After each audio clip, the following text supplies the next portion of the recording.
Listo. Entonces, bueno, nuevamente, muchas gracias por estar aquí. Buenas tardes para todos. Espero que estén muy bien.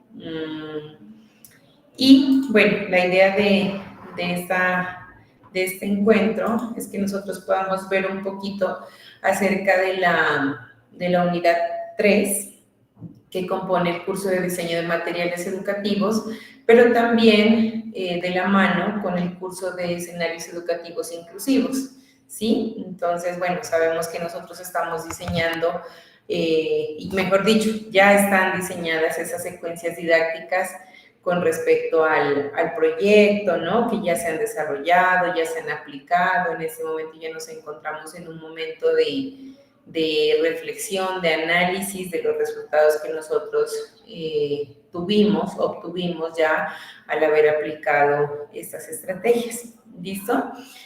Pero entonces hay una cosa muy importante, un aspecto, digamos, que es importante tenerlo en cuenta para ese momento del diseño y de la construcción, pues, de las secuencias didácticas que de aquí en adelante ustedes ya tengan que diseñar y tengan que aplicar, tengan que implementar ya, pues, como en su aspecto laboral, ¿sí? Y es lo que hemos estado viendo nosotros acerca de la inclusión que se debe tener en cuenta. ¿Listo? Entonces, la inclusión no solamente, pues, sabemos que no solamente son personas en una situación o en una condición de sordera o de ceguera o que esté con discapacidades físicas, ¿listos? No solamente eso tiene que ver en la inclusión, sino también todos los mundos, todos los universos, los multiversos que nos encontramos nosotros en el aula de clase, cada pues que asumimos, ¿no? Cada que entramos a un aula no sabemos con qué nos vamos a encontrar y a veces pasa que así trabajemos en el mismo salón, en el mismo curso, con los mismos estudiantes, todos los días son distintos porque todos sabemos que todos tenemos unos días distintos, ¿sí? Unos buenos, otros no tan buenos. Igual pasa pues con nuestros estudiantes, ¿no? Y ellos pues tienen como esa facilidad de expresarlo de alguna forma, contando qué es lo que pasa. Mejor dicho, son como un poco más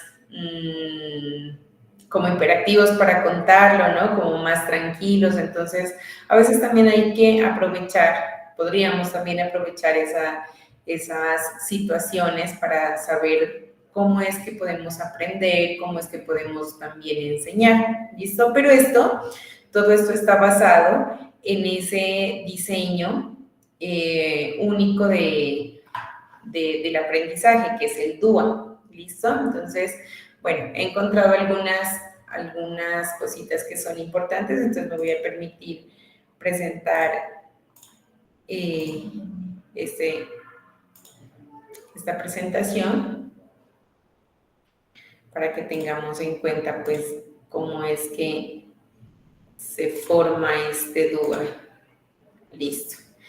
Entonces dice, el diseño universal del aprendizaje, ¿sí? Es el DUA. Dice, es un enfoque educativo que tiene como objetivo hacer que el aprendizaje sea accesible y efectivo para todos los estudiantes, independientemente de sus habilidades o estilos de aprendizaje. Entonces, lo que decíamos, ¿no? Cada uno tiene un universo distinto, entonces cada uno aprende a su modo y desde los saberes previos que traiga desde su hogar, ¿sí? Entonces, bueno, sea el tema que sea, cada uno de los estudiantes lo va a tomar distinto y por eso, pues, a veces salen hasta ideas que de pronto no nos esperábamos, ¿sí? Lo que hacen eso es construir el aprendizaje, construir la investigación, construir todo la enseñanza que nosotros podríamos tener, porque sabemos que no solamente se trata de enseñar, sino que el constructivismo, que es el enfoque que nosotros estamos llevando a cabo, y mucho más con las comunidades, trata también de autoevaluarnos a nosotros como docentes, ¿sí? A veces hay cositas que de pronto no funcionan y también nos reta o nos hacer reflexionar por qué de pronto no me funcionó, por qué de pronto un estudiante salió con algo que no estaba esperado en ese momento, ¿cierto? Entonces, allí vamos construyendo ese conocimiento, construyendo ese saber. Dice, es importante no confundirlo con el documento único de análisis, bueno, el cual es una herramienta de evaluación y planificación que se utiliza en el ámbito educativo para analizar el contexto. Bueno, entonces el DUA sabemos que es el diseño universal del aprendizaje y en ese nosotros nos basamos, en ese nosotros pues sí, tenemos como las bases, tenemos en cuenta que cada uno tiene un universo distinto. ¿Listo? Ahorita vamos a ver un videito que les quiero mostrar cuenta un poquito pues cómo es que nace ese nombre Diseño Universal del Aprendizaje, ¿sí? Y es justamente porque cada diseño que se empieza a hacer en el mundo como tal está enfocado al universo que es cada uno de los seres humanos, ¿listo? Y ahí sí ya es llevado al aprendizaje. Luego dice que el DUA tiene algunos principios, eso es lo que quería también hablarlo aquí. Espérenme, yo les busco aquí unas anotaciones que hice. Listo, entonces dicen los principios del DUA. Se basa en 3 principios fundamentales. Primero, proporciona múltiples formas de representación de contenido de aprendizaje. No solamente vamos a llevar nosotros una forma de que el niño aprenda, ¿sí? Sino que si te dice en ese momento, profe, no entendí esto, ¿cómo es? Nosotros no le vamos a repetir lo que ya dijimos, sino que debemos buscar alternativas o diferentes situaciones para que el estudiante entienda lo que nosotros queremos explicar, ¿sí? Esto implica presentar la información en diferentes formatos, entonces dice textos, imágenes, audios, videos, etcétera. Entonces, si no entiende, si el estudiante pues no entiende con una imagen que nosotros queremos plasmarle o presentarle, entonces es importante también un audio en el que se explique qué es lo que se quiere decir con ello, ¿vale? Dice, para que los estudiantes puedan acceder a ella de la manera que mejor se adapte a sus necesidades. Ustedes ya han hecho eso, ¿sí? Ustedes ya para el diseño de sus secuencias didácticas tuvieron en cuenta todo esto, porque justamente esos eran los ejercicios que se hacían en las guías de actividades y se siguen haciendo, ¿cierto? Bueno, se pide el escrito, pero también se pide una infografía.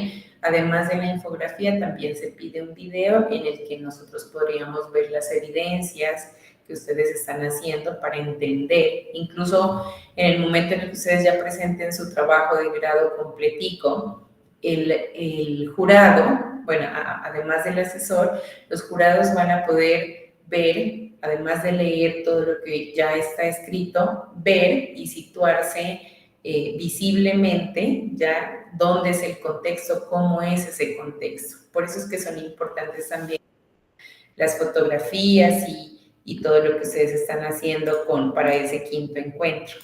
¿Listo?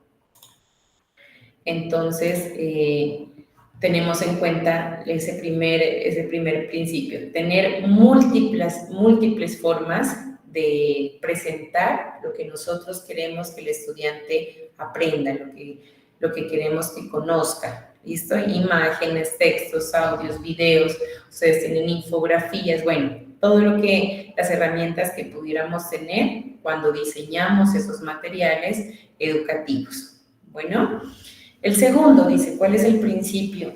Ofrece múltiples oportunidades para la acción y la expresión. Esto significa proporcionar diversas formas para que los estudiantes demuestren su comprensión y adquisición de habilidades, ya sea a través de la escritura, el habla, el dibujo, la construcción o cualquier otra forma de expresión. Entonces, bueno, ya que ustedes están trabajando, no sé, digamos, la temática de la medicina tradicional, ¿no? Entonces, bueno, ¿cómo es que ya perciben, de pronto llevándoles en el momento al aula algunas plantas medicinales, pero también al momento de usted preguntarle cuáles son las partes, poderlas dibujar y saber cuáles son esas partecitas que tienen las plantas y cómo es que funcionan ya como una medicina, ¿sí? ¿Cuál es la química que sucede allí cuando hierven las plantas con el agua? ¿Qué es lo que sucede con ese vapor? ¿Qué es, sí? ¿Cuál es la ciencia de todo eso? Entonces es importante que, además de que nosotros llevemos como la teoría o los conceptos de lo que es la medicina tradicional, de lo que significa cada una de las plantas, también saber qué es lo que pasa químicamente, porque bueno, el agua de manzanilla, el agua aromática, te cura el dolor de barriga o te cicatriza a veces las heridas, ¿cierto? Pero no es comiéndosela nomás la manzanilla, sino ya haciéndola como una infusión en agua, entonces es ahí como actúa. Entonces, ¿qué es lo que pasa en ese hervor del agua con las plantas? Ahí está la ciencia. ¿Qué es lo que pasa químicamente? ¿Qué es lo que pasa naturalmente? ¿Qué es lo que pasa con el fuego? ¿Qué es lo que, sí? Entonces, hacia allá es que debemos llevar a nuestros estudiantes, por eso habla de la acción, pero también habla de la expresión. ¿Listo? Listo. Entonces, y tercero, dice fomentar la participación y el compromiso de todos los estudiantes. Esto implica crear un ambiente de aprendizaje inclusivo y positivo que promueva la motivación, el interés y la participación de todos los estudiantes. ¿Sí? Entonces, pues generalmente uno cuando el trabajo es con los niños lleva como cositas, materiales, fichas, ¿cierto? Entonces eso hace que se propicie toda la participación y de que, bueno, además de estar como tocando, pues sintiendo de manera tangible todas esos jueguitos que nosotros llevamos, también hace que ellos puedan como en su conocimiento pues ya irse un poquito más adentro y profundizar sobre su tacto, ¿sí? Entonces, por ejemplo, digamos que en cuanto a la minería, pues se les está enseñando cuáles son los elementos que se utiliza para hacer la minería artesanal o la minería tradicional, ¿sí? Entonces, además de que en cada uno de las actividades que se hagan, ponerles a dibujar, digamos, ¿no? ¿Ustedes me recuerdan cómo se llama el elemento ya para sacar el oro como tal? Joana y Yurani.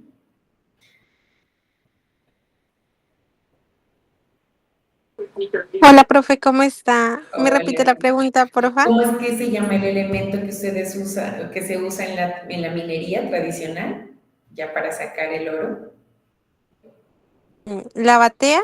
La batea, ¿no? Porque pues acá acá en el Pacífico es la barbacoa, ¿no? Entonces, bueno, podríamos, no sé, me imagino, se me ocurre de pronto dibujar solamente como la margen de esta batea y que los estudiantes puedan llenar, no sé, con papel seda, con bolitas de papel seda, vayan rellenando la imagen. Entonces, ¿eso qué hace? Que aparte de que ya, bueno, tienen la batea allí llenecita, ya con los punticos también se desarrolla la motricidad, ¿sí? Entonces son cosas que de pronto uno al momento, bueno, pone a hacer la actividad, pero también no se da cuenta de toda la profundidad que está teniendo esa actividad, ¿cierto? Entonces, por ejemplo, bueno, la motricidad, porque algunos niños no son tan motrices, entonces eso les ayuda. Cómo ellos empiezan a valorar pues cada uno de sus bolitas, realizándolas en seda para pegarlas, ¿sí? Entonces a eso me refiero cuando vamos pues con mucha más acción, con mucha más participación, el compromiso del aprendizaje va a ser más profundo y se va a cumplir con esa meta. ¿Listo? Entonces, a eso se refieren esos principios del diseño universal del aprendizaje dual. Todos tenemos unos universos distintos, todos en las cabecitas, en los cerebritos de los niños, de cada una de las personas, vamos a tener distintos conocimientos, distintos aprendizajes, ¿vale? Y aquí viene un ejemplo de cómo enseñar teniendo en cuenta ese diseño universal del aprendizaje. Dice, ¿cuál es el objetivo?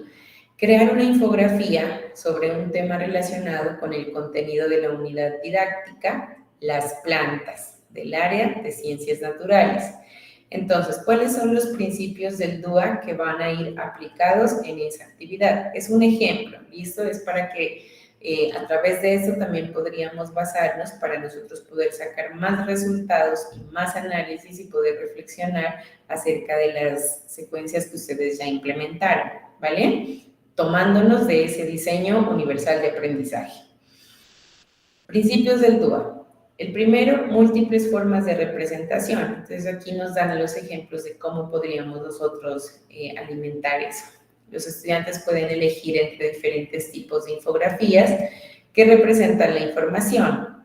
Vertical, horizontal, circular, cuadriculado, hexagonal, ¿listo? De todas las formas puede variar esa infografía. No tiene que ser rectangular como pues son las infografías como más generales, ¿no? Sino que pueden cambiar de cualquier tono, pero a veces nosotros tenemos como profes, nosotros tenemos unos cánones, digamos, ¿sí? Y nos vamos por allí y de pronto, ¿qué era lo que pasaba en una de las historias, ¿no? Que de pronto uno escucha a los maestros que una estudiante, por ejemplo, de primero, de preescolar, tenía que pintar una rosa, pero entonces la rosa la pintó de un color, pues, un color verde, digamos, ¿no? Entonces la profesora le decía, no, eso está mal, no puedes sacar 5 porque las rosas no son verdes, ¿cierto? Pero entonces a veces nosotros somos los que tenemos esos límites,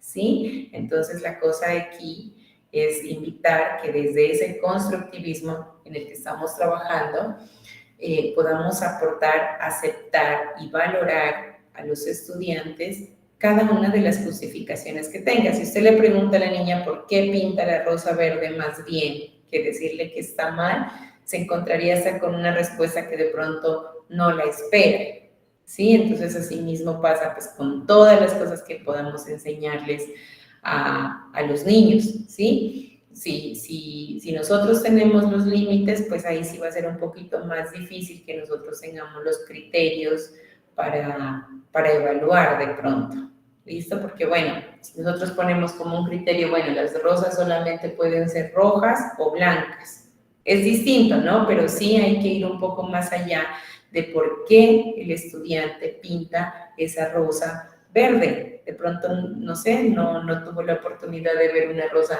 en un entorno natural, ¿sí? Sino que la vio en un programa y allí en ese programa estaban las rosas verdes, o a él le gusta el color verde, o el color verde simboliza algo mucho más allá de lo que nosotros podemos ver. ¿Listo? Entonces, eso mismo pasa con esta infografía que se está proponiendo aquí. La infografía no es rectangular, puede ser circular, puede ser horizontal, puede ser vertical, puede ser hexagonal. Todas las formas son valiosas. ¿Listo? Miremos qué pasa con el segundo principio. Dice múltiples formas de acción y expresión. Los estudiantes pueden elegir entre diferentes herramientas para crear la infografía, por ejemplo, Canva, Pitcochart, la pueden hacer manualmente, ¿listo? Hay bastantes programas hoy en día que nos permiten pues hacer las cosas mucho más creativas, ¿sí? Y a veces pues, así como sus trabajos, ¿no? Yo siempre les he dicho, sus trabajos son, a veces ni los profesores conocemos las aplicaciones o tantas herramientas que hay para realizar las actividades. Sí, entonces, por ejemplo, yo me pongo así como ejemplo, ¿no? En mi tiempo, pues no era así como, no teníamos tantas herramientas y bueno, no presentaban la infografía, digamos, de niña, ¿no? En una cartelera, ¿cierto? Pero ahora hay tantas herramientas que es bonito también saber que uno puede contar con todo ello, ¿vale? Entonces también es algo que se puede valorar en esa parte de la acción y la expresión que tenemos, ¿listo? Múltiples formas de implicación. Dice, los estudiantes pueden elegir un tema de su interés para crear la infografía, lo que les permite involucrarse y mantener su interés en el aprendizaje. Entonces, ¿cómo se implican ellos? ¿Cómo se sumergen dentro de esa actividad? ¿Listo? Bueno, sí, yo tengo la idea de que el objetivo o la unidad didáctica son las plantas, ¿sí? Pero ¿cómo yo me meto y cómo utilizo mi creatividad también para involucrarme dentro de ello, ¿sí? Puede que la infografía sea yo misma, utilice mi cuerpo para mostrar qué son las plantas, ¿listo? Entonces, todo eso, pues, son cosas que se pueden valorar, porque recordemos, estamos hablando de ese diseño universal del aprendizaje. Es un diseño, pero es gigante, es gigantesco, es cada quien con su universo en la cabeza creando y viendo qué le quedaría mejor o cómo podría expresar mejor su actividad, ¿sí? Porque todos sabemos que todos queremos que nos vaya bien, que todos queremos tener un trabajo bonito o que también exprese un mensaje también bien importante. Entonces, eso es lo que nosotros debemos valorar como docentes, ¿sí? ¿Qué es que el estudiante quiere mostrarnos mucho más allá? ¿Listo? Otro, proporcionar retroalimentación y apoyo individualizado. El docente puede proporcionar retroalimentación sobre la infografía de cada estudiante y ofrecer apoyo en caso de que sea necesario. Entonces, lo que decíamos, el mismo ejemplo de la rosa que la pintaron verde. ¿Listo? Entonces, bueno, acercarse un poco más y decir, bueno, ¿qué es lo que usted quiere expresar con esa rosa verde? ¿Qué simboliza para usted esa rosa verde? ¿Qué es lo que significa? ¿Listo? Entonces nos involucramos allí también, pero también retroalimentamos. Bueno, sí, esta puede ser así, puede ser de esta forma, qué es lo que significa, y si vemos que su significado pues es muy valioso, que seguramente lo va a hacer, pues a ver por dónde nos vamos también orientando. ¿Qué tal de pronto encontremos que dentro de los mismos colores o de un mismo dibujo que puede expresar un estudiante, podemos encontrar dificultades que a él le están pasando, ¿cierto? Que tenga dificultades bien difíciles en su casa, por ejemplo, ¿sí? Que no esté comiendo bien, que sus padres estén teniendo discusiones muy fuertes, que esté sufriendo de un abuso, que puede ser sexual, que puede ser de maltrato, ¿listo? Entonces, también, así que el papel de nosotros, de los profes, a veces se convierte pues en algo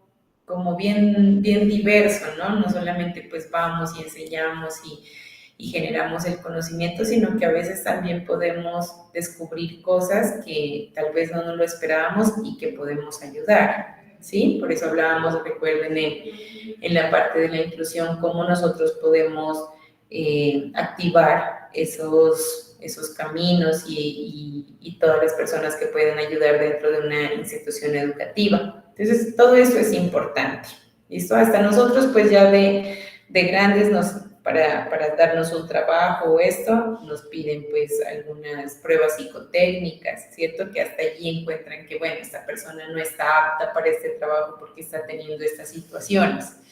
Entonces, es chévere que de pronto un profe pueda haber visto que desde muy pequeño usted tenía una dificultad. Entonces, de pronto, ir escudriñando un poquito más para saber en qué nos podemos encontrar, qué es lo que podemos encontrar dentro de esos estudiantes. ¿Listo? Entonces, miren, todas estas múltiples formas de representación, acción, implicación y retroalimentación es lo que construye un aprendizaje. ¿Listo? Bueno, entonces, todo esto, chicos, está muy, muy, muy relacionado de manera, yo creería, hasta transversal con lo que hemos hablado desde periodos anteriores, que es el aprendizaje significativo, ¿sí? Recordemos cómo es que nosotros hacemos que signifique algo importante para nuestros estudiantes lo que están aprendiendo, ¿sí? Entonces, ¿cuáles son esos principios? Nosotros decimos qué es lo que ellos van a aprender, qué es lo que nosotros les vamos a llevar para que los estudiantes aprendan, ¿sí? Entonces, allí tenemos unas diversas perspectivas y podemos arrancar siempre pues desde la base, que son los presaberes, que ya lo sabemos. ¿Listo? Después de eso nosotros les vamos a decir pues cómo es que se aprende, cómo uno aprende, cómo los estudiantes pueden aprender esta temática que hoy les llevo sobre esto. ¿Listo? Y que aparte de todo eso, de que ya lo aprenden, en un momento sepan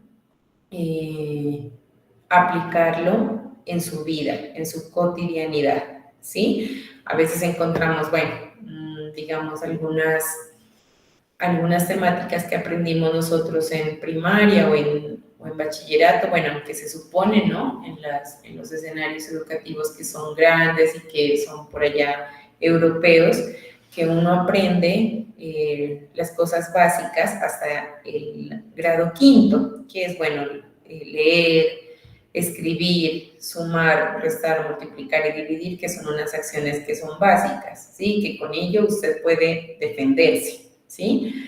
Pero, bueno, y además de esto llegan hasta quinto grado y entonces desde allí parten ya viéndole como estudiado todas sus inteligencias, toda la multiplicidad que tiene en su conocimiento y empiezan a orientarle a uno sobre qué podría hacer o cómo podría desempeñarse en la vida, ¿sí? Entonces, bueno, le miran que es súper bueno en las matemáticas, entonces empiezan a orientarle de pronto para las ingenierías, ¿sí? Cómo es que se podría desarrollar por esos entornos, si le ven muy bien en su escritura, de pronto cómo se pueden desarrollar también esas capacidades de la lectura, de la escritura, que sea un escritor bueno, ¿listo?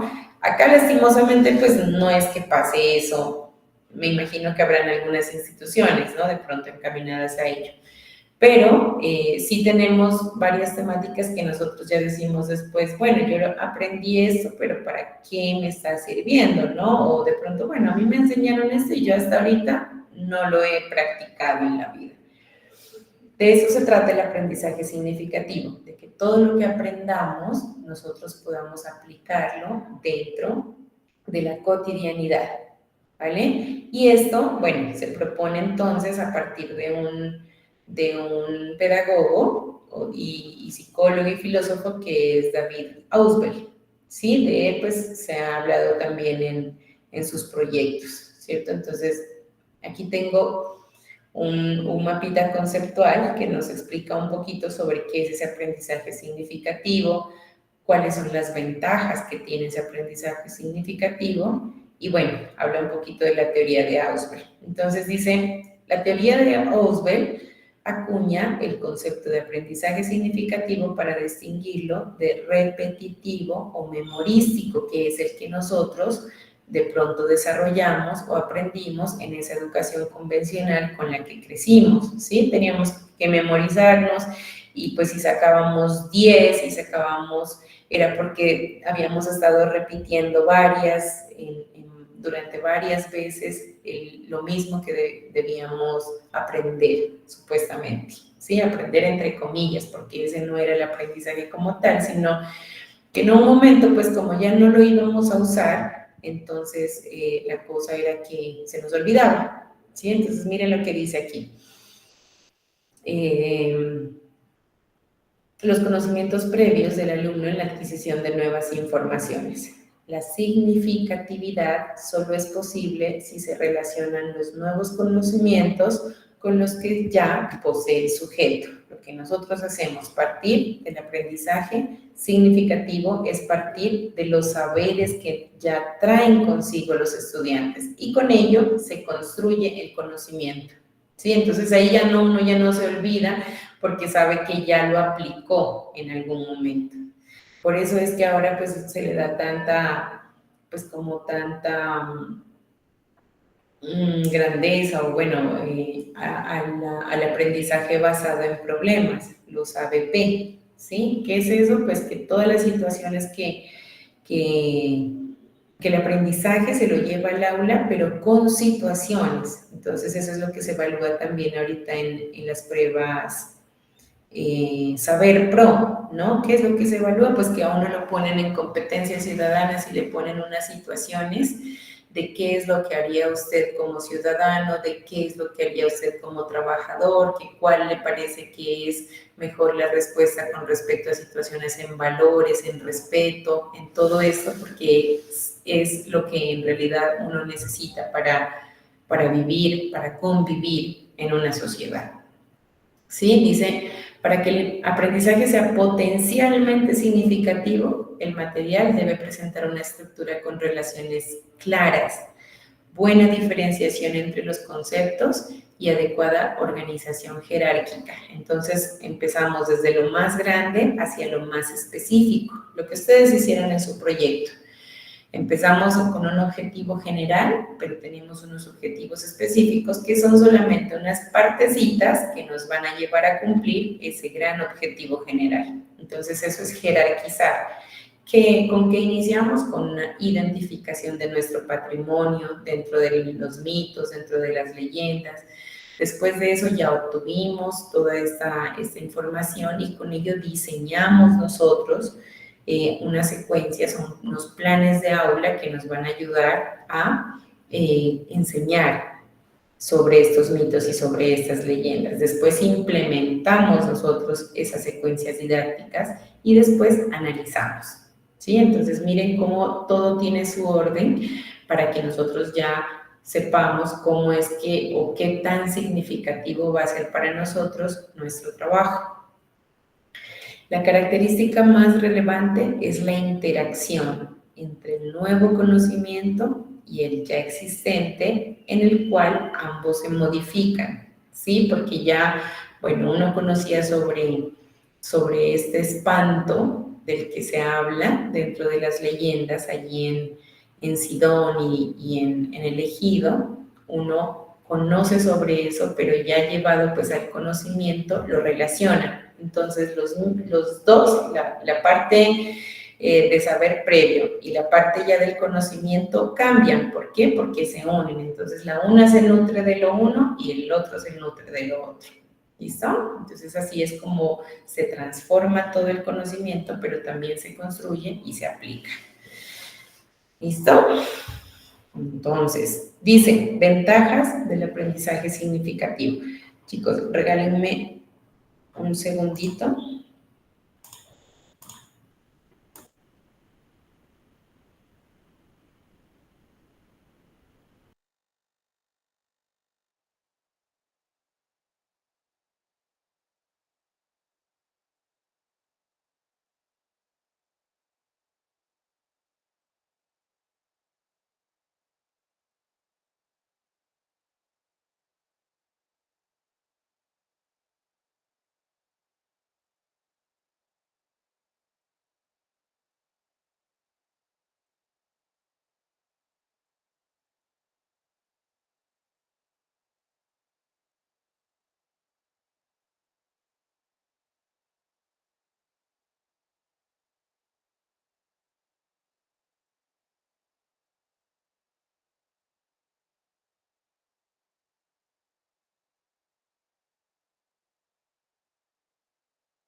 Listo, qué pena.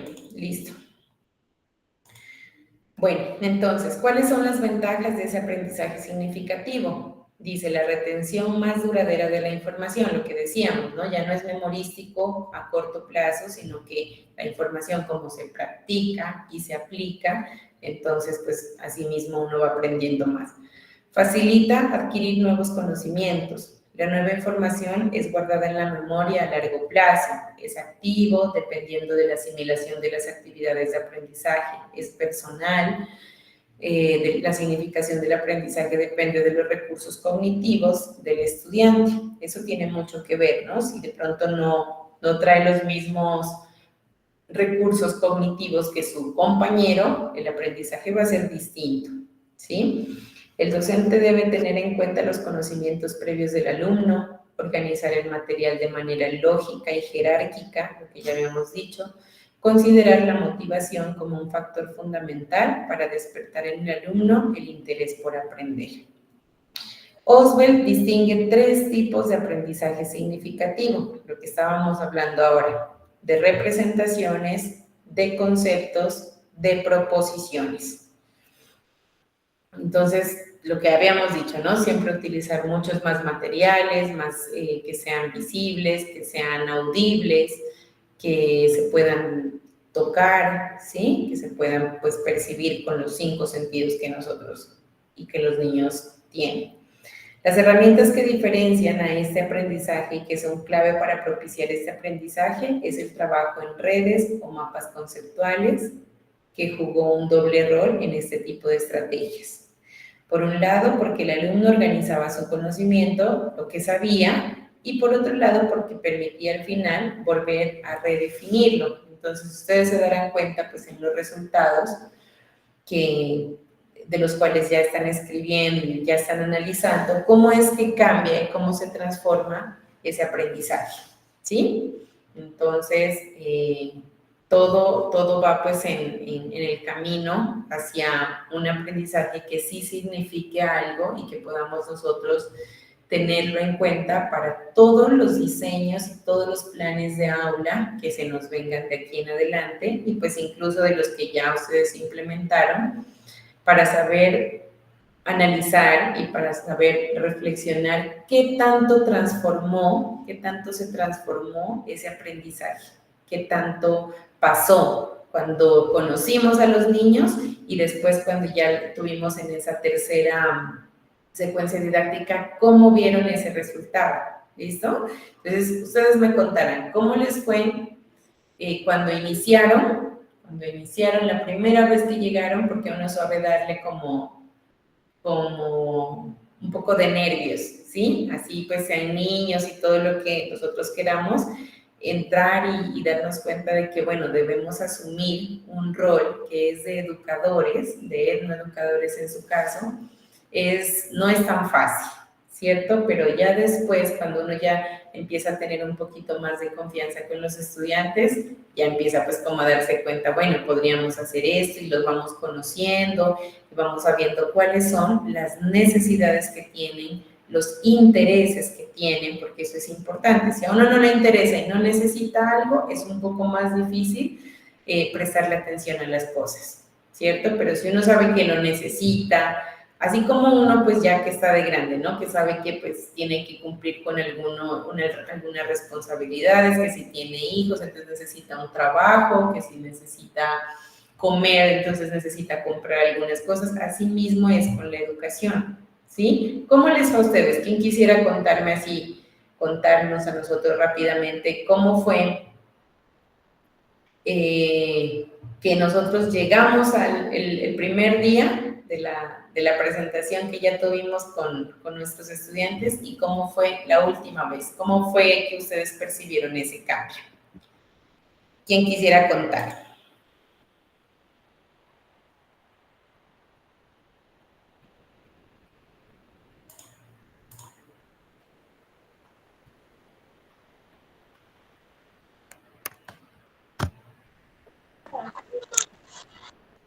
Hola, profe.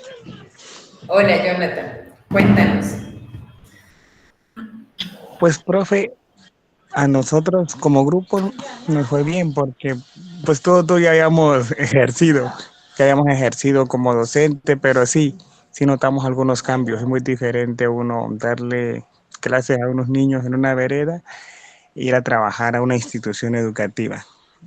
Los niños en la institución educativa son como más abiertos, como más imperativos, hablan más. ¿Cómo fue su Y sí, primer día, Jonathan? ¿Cómo fue que llegaron ustedes y cómo ya después miraron que fue transformando todo? Pues, profe, el primer día, pues uno siempre llega como un poquito, sí, un poquito Nervioso. perdido, puede decir, porque uno no sabe cómo empezar a trabajar el tema con ellos. Pero para nosotros empezar a trabajar el tema con ellos fue un poco fácil, porque la docente apenas hace como 15 días ya había trabajado ese tema, apenas lo había pasado. Entonces ya hicimos como un Ya. reencuentro con ellos, retomamos la clase, les empezamos a preguntar, ellos nos empezaron a responder y sí, los niños tenían bastante conocimiento del tema. Ah, Y chévere. O la sea, última, ustedes hicieron como una retroalimentación, algo sí, así. profe. Ya. ¿Y cómo fue la clase final ya con ellos? Pero acá al final ya fue mucho mejor porque ya conocíamos los niños, ya no sabíamos los nombres casi de la mayoría. Ellos ya se portaron mejor, ya nos decían profes, pues ya nos hacían más caso, en pocas palabras. Y sí, uno ya llega como más confianza, porque uno de docente, después de que se tenga confianza y sepa tratar el tema, los niños le comprenden, pero sí, pero es muy duro porque de igual manera la capacidad intelectual de los niños es diferente. Y lo que un niño le aprende a uno de una manera, el otro no le entiende.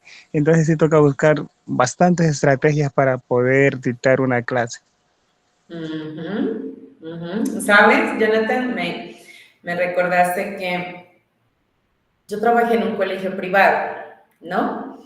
Y ustedes saben pues que en los colegios privados los padres de familia a veces tienden a decirle a uno que es mal profesor, bueno, se toman de que, bueno, están pagando una pensión, ¿no? Para exigir, que bueno, no están tampoco actuando de manera errónea porque pues uno exige, ¿no? Que la educación sea buena y todo.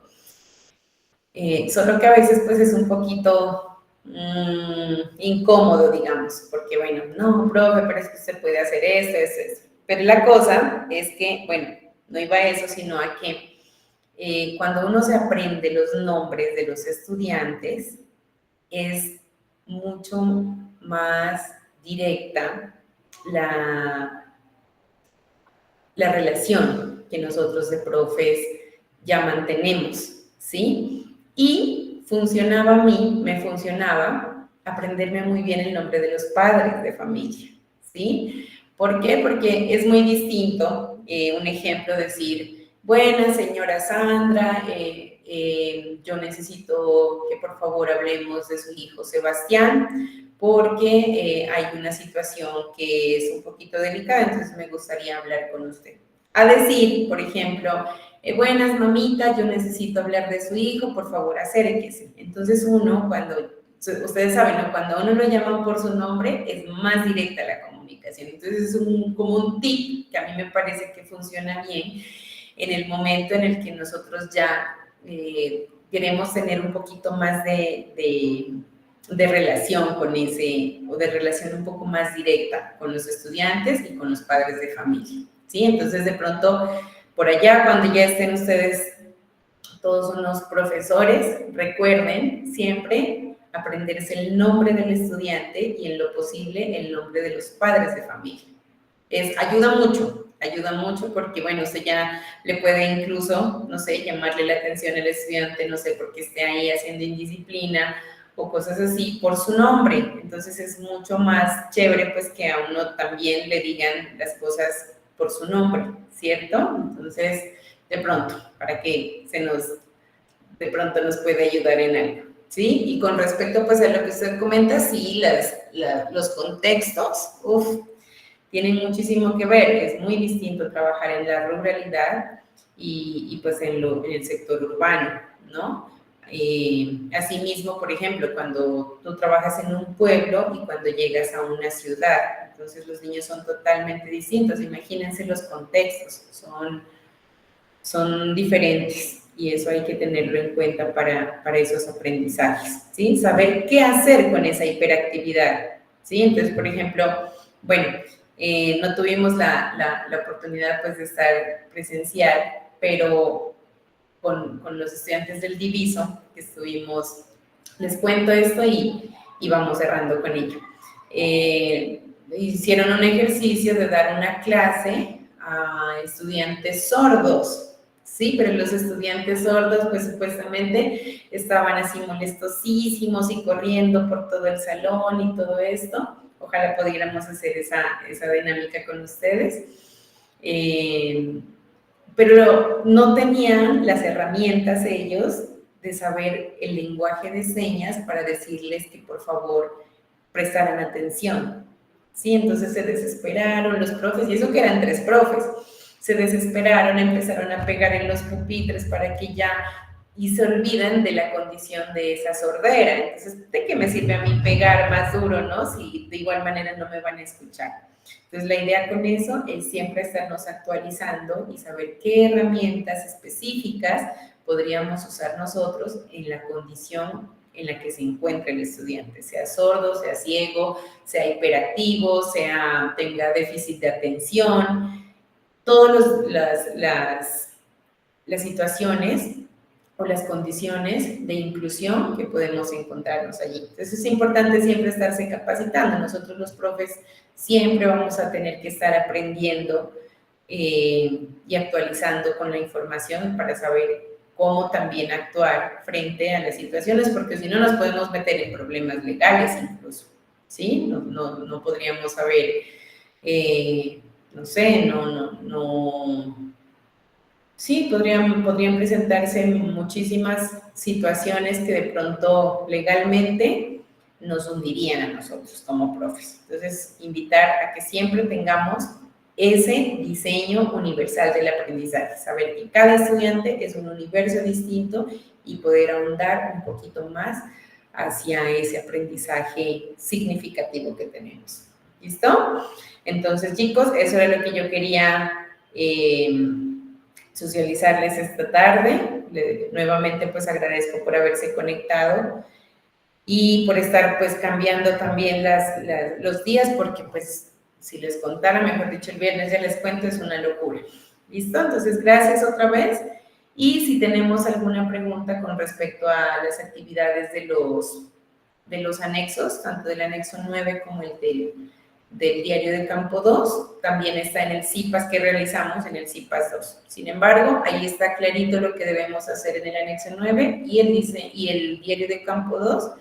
Si quieren lo basamos en la secuencia 2 o en la secuencia 3 del curso de escenarios educativos inclusivos. ¿Listo? Eso sería todo. Muchísimas gracias nuevamente y ya el viernes, si Dios lo permite, nos estamos encontrando por ahí.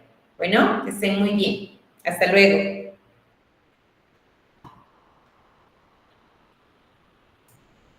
Hasta luego. Gracias, profe. Hasta luego, Vanessa. Muchas gracias a usted. Gracias, profe. Gracias, Durani. Chao.